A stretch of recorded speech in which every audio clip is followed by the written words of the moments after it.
மனமுறிவும் மனமுறிவும் என்கிற தலைப்புக்கு வருகிறேன். என்னிடம் ஒருவர் கேட்டார், மனமுறிவு என்று கேட்கிறீர்களே, இரண்டுக்கும் என்ன பொது தன்மை என்றார். இரண்டுக்கும் சுழி சரியாக இருக்க வேண்டும் என்று நான் சொன்னேன். அண்மையிலே தினத்தந்தி நாளிதழிலே தலைப்பு செய்தி ஒன்றை படித்தேன். தமிழ்நாட்டில் மனமுறிவு ஏற்படுகிற நிகழ்வுகள் கடந்த 10 ஆண்டுகளில் 3 மடங்காக அதிகரித்திருக்கின்றன. குடும்ப நல நீதிமன்றங்களில் 33,000 வழக்குகள் தேங்கி இருக்கின்றன.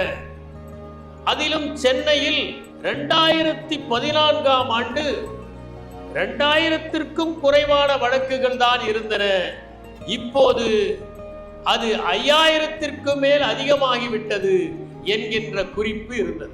இந்த குடும்ப நல நீதிமன்றங்களில் நாளுக்கு நாள் விவாகரத்து கேட்டு வழக்குகள் பதிவு செய்யப்படுகின்ற எண்ணிக்கை அதிகரித்துக் கொண்டே இருக்கிறது என்பதை அந்த நாளிதழ் தலைப்பு செய்தியாக வெளியிட்டது. உலகத்திலேயே அதிகமான மனமுறிவுகள் நடக்கின்ற நாடு மாலத்தீவு. அங்கு 1000ற்கு 5.5, ரஷ்யாவிலே 3.1, அமெரிக்க ஐக்கிய நாடுகளில் 2.2. குறைவான விவாகரத்துகள் நடக்கிற நாடுகள் ஜப்பான் 1, தென்கொரியா 1. ஏனென்றால் இந்த நாடுகளில் குடும்பம் என்கின்ற அமைப்பு, மனமுறிவுகள் குறைவாக நடக்கின்றன. இதை காட்டிலும் உலகத்திலேயே குறைவாக விவாகரத்து நடக்கின்ற நாடு என்று பார்த்தால் வியட்நாம். அங்கே 10,000ற்கு 2 தான் நடக்கின்றது. லத்தீன் அமெரிக்க நாடுகளில் 10,000ற்கு 7 - 15 தான் நடக்கின்றன.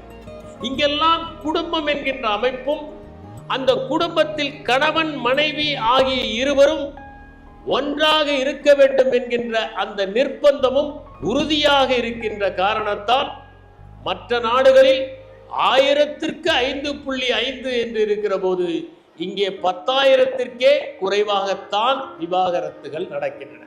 இந்தியாவை பொறுத்தவரை அதிகமான விவாகரத்து நடக்கின்ற மாநிலம் மகாராஷ்டிரா, அடுத்ததாக கர்நாடகா, அடுத்ததாக உத்தரப்பிரதேசம், அடுத்ததாக மேற்கு வங்காளம், அடுத்ததாக டெல்லி, 6வது இடத்தில் தமிழ்நாடு. தமிழ்நாடு இந்த 6வது இடத்திலிருந்து முதலிடத்திற்கு போய்விடக்கூடாது என்பதற்காகத்தான் இன்று இந்த தலைப்பு.